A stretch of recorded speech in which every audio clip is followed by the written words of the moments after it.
President Donald Trump's administration has officially announced it's taking action to carry out the president's executive order addressing offshore wind projects around the country.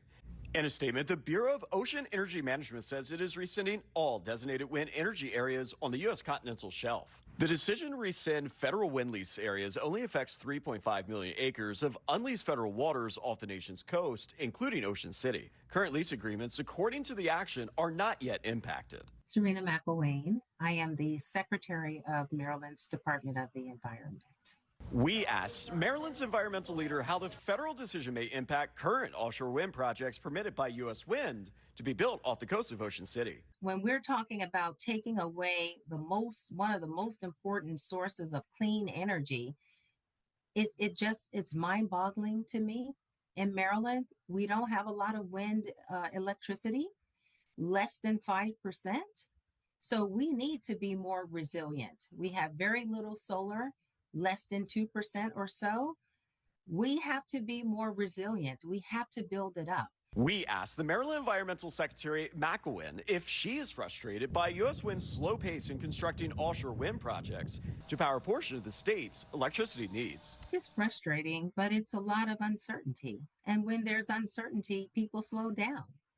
And maybe that's a part of the whole strategy on the points of the federal government, but it certainly isn't a slowdown because the company has changed its mind or anything.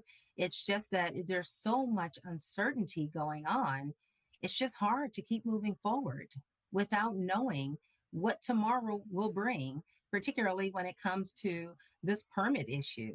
Besides the new action from the federal government, Maryland's offshore wind project with U.S. Wind along Ocean City's coast is facing another challenge, this time from Secretary McElwain's prior employer, the U.S. Environmental Protection Agency.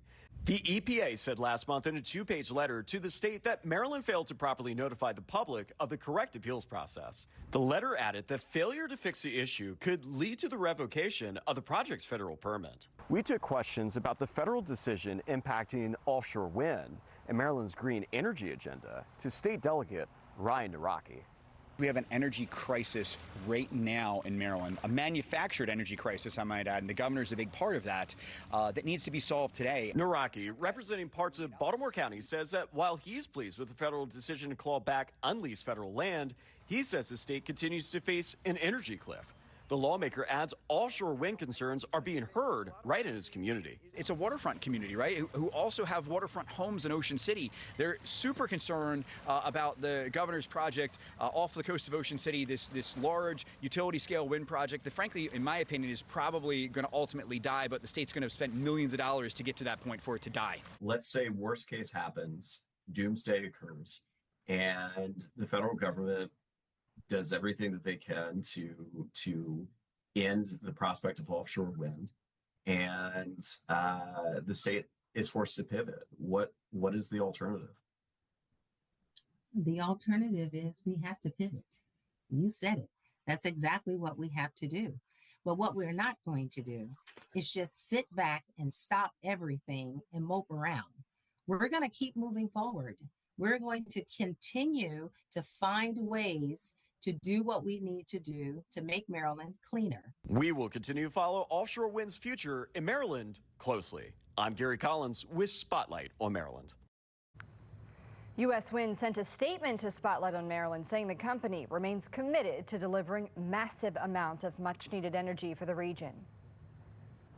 I'm Kai Jackson. Thank you for watching. Here's another video to watch. Also, please take a moment to subscribe to our channel.